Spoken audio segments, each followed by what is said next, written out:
आबकारी टीम की छापामार कार्रवाई, 450 किलोग्राम महुआ लाहन और 10 लीटर कच्ची शराब जब्त। बालाघाट में मिले 28 कोरोना पॉजिटिव मरीज, 17 मरीज हुए डिस्चार्ज।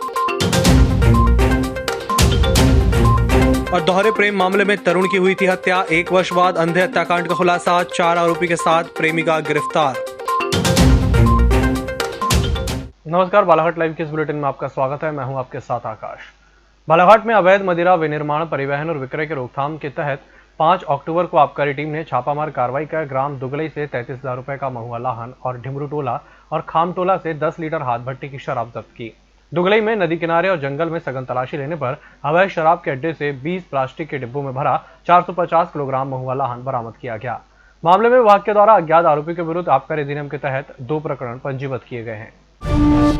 बालाघाट में 4 अक्टूबर को देर रात प्राप्त रिपोर्ट के अनुसार बालाघाट जिले में 28 कोरोना पॉजिटिव मरीज पाए गए हैं। शासन के प्रोटोकॉल के अनुसार कोरोना पॉजिटिव 17 मरीजों को ठीक होने के बाद डिस्चार्ज कर दिया गया। इस प्रकार बालाघाट जिले में अब तक कुल 1278 मरीज कोरोना पॉजिटिव पाए जा चुके हैं। इनमें से 914 मरीज शासन के प्रोटोकॉल के अनुसार ठीक होकर अपने घर भी जा चुके हैं।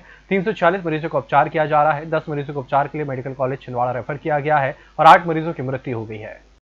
लामता थाना क्षेत्र में वर्ष 2019 अक्टूबर में तरुण डोंगरे की हत्या के मामले में लामता पुलिस ने 1 वर्ष बाद 5 आरोपियों को गिरफ्तार करने में सफलता हासिल की है। इस मामले में मृतक की कथित प्रेमिका का मुख्य अहम भूमिका रही है, जिससे ये मामला दोहरे प्रेम से जुड़ा है। बताया जा रहा है कि मृतक तरुण कथित प्रेमिका से प्रेम करता था, लेकिन प्रेमिका तरुण के अलावा आरोपी दूसरे युवक से भी प्रेम करती थी, जिसके चलते प्रेमिका के दूसरे प्रेमी ने प्रेमिका के माध्यम से युवक तरुण को बुलाया और उसकी गला दबाकर हत्या कर दी, फिर शव को तालाब में फेंक दिया। इसमें 4 आरोपी हैं और एक महिला आरोपी, कुल मिला के 5 आरोपी हैं। कोई सवाल सर, घटना की क्या वजह है? घटना की वजह जो बताया जा रहा है, जो महिला आरोपी हैं उनके साथ दोस्ती ही इसकी मुख्य वजह निकल के आ रही है कि जो मृतक है उनकी और मुख्य आरोपी जो है वो दोनों ही महिला से दोस्ती रखना चाहते थे और महिला ने दोस्ती करने से वो जो मृतक के साथ दोस्ती आरोपी के साथ मिलकर उसको रास्ते से हटाने का जिसका भी कहते हैं वो काम किया। और क्योंकि जो मृतक है वो अपने आप में एक व्यक्ति से संभालने लायक था, तो लोगों ने रोटी और दूसरों ने मदद की, कुल मिला के 5 लोगों ने इस कृत्य को अंजाम दिया। भरवेली थाना क्षेत्र के अंतर्गत हीरापुर में बीती रात पुरानी रंजिश के चलते एक नाबालिग लड़के ने अपने ही पड़ोस में रहने वाले कल्लू नामक युवक के पेट में धारदार हथियार से वार कर उसे गंभीर रूप से घायल कर दिया, जिसे उपचार के लिए नागपुर चिकित्सालय ले जाया जा रहा था। तभी रास्ते में उसने दम तोड़ दिया। हालांकि पुलिस ने इस मामले में नाबालिग के खिलाफ धारा 307 के तहत मामला दर्ज कर लिया है। केंद्र सरकार द्वारा पूरे देश की वितरण कंपनियों की निजीकरण और उत्तर प्रदेश में निजीकरण के विरोध में शांतिपूर्ण आंदोलन पर दमनकारी नीतियां अपनाने के विरोध में 5 अक्टूबर को प्रदेश के साथ साथ बालाघाट में वितरण कंपनियों के कर्मचारियों के द्वारा विरोध प्रदर्शन कर मुख्यमंत्री के नाम कलेक्टर को ज्ञापन सौंपा गया। में उत्तर प्रदेश का शुरू किया गया है। उत्तर प्रदेश विद्युत मंडल को योगी जी बड़े सरलता के साथ में उत्तर प्रदेश विद्युत मंडल को निजीकरण में देने के लिए कार्रवाई कर रहे हैं, जिसका परिणाम है कि आज विद्युत मंडल उद्योग उत्तर प्रदेश जल रहा है। वहाँ पर संघर्ष हो रहा है और संघर्ष तब तक होगा कि खून, शरीर के एक एक बूंद के खून को आहुति देने के लिए वहाँ के अधिकारी कर्मचारी तैयार हो गए हैं। क्यों? क्योंकि इस तरह का छल कपट जो कोरोना काल में हमारे प्रधानमंत्री महोदय जी ने जो किया है, केंद्र सरकार ने बिल पास करवा के, ये किसी से उचित नहीं है, दूर दूर तक सही नहीं है। यानी सड़कों पे उतर कर विरोध करेंगे आप? मध्य प्रदेश में भी इसी प्रकार की स्थिति बन चुकी है। सारे संगठन लगभग एक हो चुके हैं और अस्तित्व और अपने अधिकार को बचाने के लिए आखिरी तक संघर्ष करें। यहाँ पर पहले भी मध्य प्रदेश में हमारे 3 जिलों में इसका निजीकरण का प्रयास किया गया था। पहले हमारा उज्जैन को दिया गया था, सागर को दिया गया था, ग्वालियर में दिया गया था। वहाँ पर भी कोई निजीकरण सक्सेस नहीं हुआ। इससे भी पहले एक उदाहरण आप उड़ीसा का देख लीजिए। उड़ीसा में भी पहले सबसे पहले वहाँ पर निजीकरण की शुरुआत हुई थी। वहाँ पर भी निजीकरण बुरी तरह फेल हुआ। इसके दुष्परिणाम जानकर भी केंद्र सरकार इसको जानबूझकर इसको निजीकरण लाने की कोशिश कर रही है। इस बुलेटिन में फिलहाल वक्त चला छोटे से ब्रेक का, जल्द हाजिर होंगे।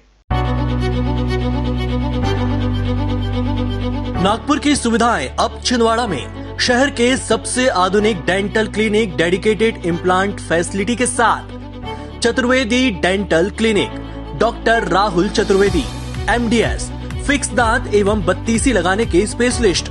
क्लिनिक में उपलब्ध सुविधाएं: दांतों की सड़न का इलाज, लैमिनेट द्वारा दांतों का सौंदर्यीकरण, आड़े टेढ़े दांतों को ठीक करना, स्माइल डिजाइनिंग, फिक्स बत्तीसी, dental implant, cast partial denture, root canal treatment, fix cap एवं ब्रिज, निकल लेन लगाने वाली बत्तीसी। समय सुबह 11 बजे से रात्रि 9 बजे तक, सोमवार से रविवार। स्थान पोला ग्राउंड, पांडे नर्सिंग होम के सामने, छिंदवाड़ा। मोबाइल नंबर 9755496232 और 8839315742। हर घूंट सेहत से भरपूर, without sugar, without caffeine and with natural tea colour. Ayur Amrit herbal tea अपनाइए, जो हृदय के लिए रामबाण औषधि है। अब टी नहीं, सिर्फ आयुर अमृत हर्बल टी। ब्रेक के बाद एक बार फिर से आपका स्वागत है। वारासिवनी थाना क्षेत्र के ग्राम गर्रा में 4 अक्टूबर की रात मैग्नीज से भरा ट्रक पलट गया। हालांकि खनिज विभाग के अधिकारियों को इसकी जानकारी लगते ही घटनास्थल पर पहुंचकर पतासाजी की गई तो पता चला कि उक्त ट्रक फर्जी टीपी के आधार पर यह ट्रक मैग्नीज भरकर रायपुर जा रहा था, जिसे जब्त कर लिया गया। बताया जा रहा है कि 4 अक्टूबर की रात में ग्राम गर्रा में मैग्नीज से भरा एक 10 चक्का ट्रक जब्त कर जांच शुरू कर दी है। जानकारी के अनुसार उक्त ट्रक में कटंगी झरी की ओर से अवैध रूप से फर्जी टीपी के आधार पर मैग्नीज रायपुर की ओर जा रहा था। सूचना पर खनिज विभाग ने कार्रवाई करते हुए ट्रक को जब्त कर जांच शुरू कर दी है। गौरतलब है कि वारासिवनी और कटंगी क्षेत्र से खनिज कारोबारियों के द्वारा अवैध रूप से ग्रामीणों से मैग्नीज का उत्खनन करवाकर अन्य जगहों के लिए परिवहन कर मालामाल हो रहे हैं। यह सिलसिला पिछले कई सालों से चल रहा है। बालाघाट के ग्रामीण थाना क्षेत्र अंतर्गत नवेगांव में हुई सड़क दुर्घटना में एक युवती प्राची टेमरे की मौत हो गई। वहीं 2 अन्य युवतियां मोहनी टेमरे और एक युवक समीर पारदी घायल हो गए, जिसे उपचार के लिए जिला अस्पताल में भर्ती कराया गया है। मामले में प्राप्त जानकारी के अनुसार मृतका प्राची टेमरे करुमो गांव निवासी है, जो अपनी सगी बहन मोहनी और मर्री निवासी मौसी भाई समीर पारदी के साथ मर्री से भरवेली जा रहे थे। जहां नवेगांव में उनकी बाइक पोल से टकरा गई, जहां प्राची टेमरे की मौत हो गई तो वहीं उसकी बहन मोहिनी और मौसी भाई समीर घायल हो गए, जिन्हें उपचार के लिए जिला अस्पताल में भर्ती कराया गया है। सड़क पर चलती कार पर लगी आग, बाल बाल बचे सवार लोग। सोमवार की दोपहर 2:30 बजे के आसपास रोड पर चलती हुई कार पर तेज अंगार लग गई। आग लगते ही सवार लोग उतर गए और इस घटना में चंद मिनटों में कार पूरी तरह तहस नहस हो गई। प्राप्त जानकारी के अनुसार तिरोड़ी निवासी आकाश अग्रवाल अपने साथी राहुल हरिनखेड़े के साथ कार सुधरवाने गए हुए थे। वापस आते वक्त पेट्रोल के रिसाव की बू आई, जिसे देखकर अपने साथी के साथ नीचे उतरे। उतरकर गाड़ी के पीछे देखा तो पिछले हिस्से में आग लगी हुई थी। इस घटना के बाद भगदड़ का माहौल मच गया। बैयर न्यायालय के न्यायिक दंडाधिकारी प्रथम श्रेणी द्वारा थाना परसवाड़ा के अपराध क्रमांक आरोपी रूप से हैं निवासी बंजारी टोला थाना अंतर्गत मालज खंड में धारा 325 की धारा से 1 वर्ष का साधारण कारावास की सजा और 2000 रुपए का अर्थदंड से दंडित किया गया। इस संबंध में सहायक जिला अभियोजन अधिकारी ने बताया कि शिकायतकर्ता रिपोर्ट दर्ज कराई कि उसके पिता फूल सिंह को आरोपी बिरक सिंह और रूप सिंह घर में मेहमान आए बोलकर अपने साथ मोटरसाइकिल पर बैठाकर लेकर घर ले जाकर आरोपी रूप सिंह ने फूल सिंह से कहा कि तू हमको देव पूजा में परेशान करता है और हाथ मुक्के और लकड़ी से मारपीट की और अश्लील गाड़ियों का प्रयोग किया, जान से मारने की धमकी दी। इस मामले में शिकायत थाना परसवाड़ा में दर्ज कराई गई है। मध्य प्रदेश राज्य विधिक सेवा प्राधिकरण जबलपुर के निर्देशानुसार जिला में सत्र न्यायाधीश अध्यक्ष जिला विधिक सेवा प्राधिकरण बालाघाट अमरनाथ केशरवानी के मार्गदर्शन में अपर जिला न्यायाधीश सचिव जिला विधिक सेवा प्राधिकरण रामजी लाल ताम्रकार द्वारा वीडियो कॉन्फ्रेंसिंग के माध्यम से स्नेह छाया बाल गृह भटेरा के अधीक्षक बालकृष्ण सूर्यवंशी, रमाईकुला आश्रय गृह मोतीनगर बालाघाट के शुद्धोदर सहारे और सावित्री ज्योति बालिका गृह बालाघाट के अधीक्षक प्रीति रंगिरे से चर्चा कर बच्चों के खान पान और स्वास्थ्य के संबंध में पूछा गया। इसके साथ ही जिला जेल बालाघाट का निरीक्षण कर समस्त बंदियों से उनके प्रकरण के संबंध में चर्चा की गई। इस बुलेटिन में फिलहाल इतना ही। नमस्कार।